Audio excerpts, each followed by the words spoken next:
Hello and welcome to Follow Everton. This is Aussie Chris doing some tactical debrief. We're not doing a full 30 minutes at once. I'm doing some pre-recorded videos that will go out live a little bit later on. But one of the things I noticed against Nottingham Forrest was the interplay and how we used our left wing a little bit differently. So as I had mentioned, we had Doucouré is playing as at number 10. Mykolenko, we've been trying to give him as much space as we can on that left-hand side. And what was most interesting to me was Dwight McNeil out of possession would play back into that natural left wing. Otherwise, as we've been seeing for a few weeks now, he's been moving more into that number 10 role, moving around the pitch wherever he sees his creative freedoms living. And Andre Gomez, as a result, played up more as a link player with Vitaly Mykolenko. So what does that have to do with us winning 2-0? It wasn't solely because of that positioning, but it did lead to the first goal that we scored through Idrissa Gueye. So when we started here at about 28 minutes 36, we've had many a situation where we couldn't really break Forrest down today, but this is an example where it did work out. So we have Idrissa Gueye positioning himself in a pretty good recovery defense position there.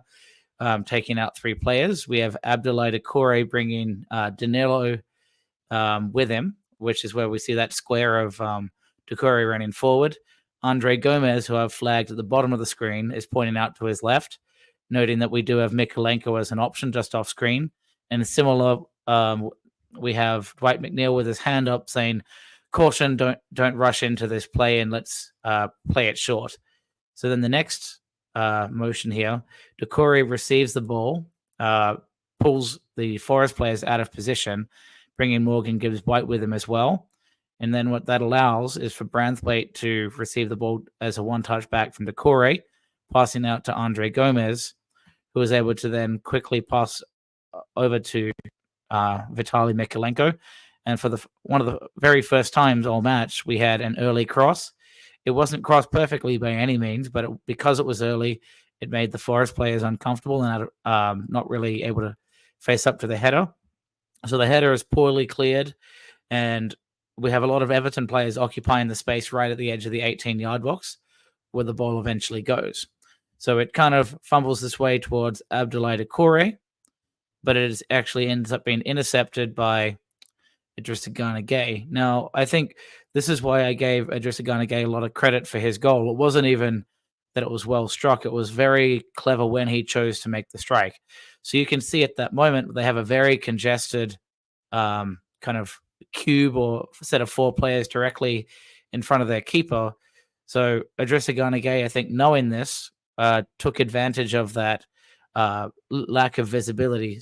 So a second later, as Doucouré starts to run towards Idrissa Gueye and runs directly past him while Morgan Gibbs White is chasing him down, what we end up seeing is Idrissa Gueye taking a strike, but he times it in such a way that he goes through the legs of Danilo behind the back of Murillo, and the keeper flagged in white has no chance because he sees it late. So this is one of my little shorts, which I'm hoping to do a few of these throughout the upcoming hours and days. So if I'm not being able to respond to you live, apologies, it's pre-recorded, but I'll try and get back to those messages at a later date. But for now,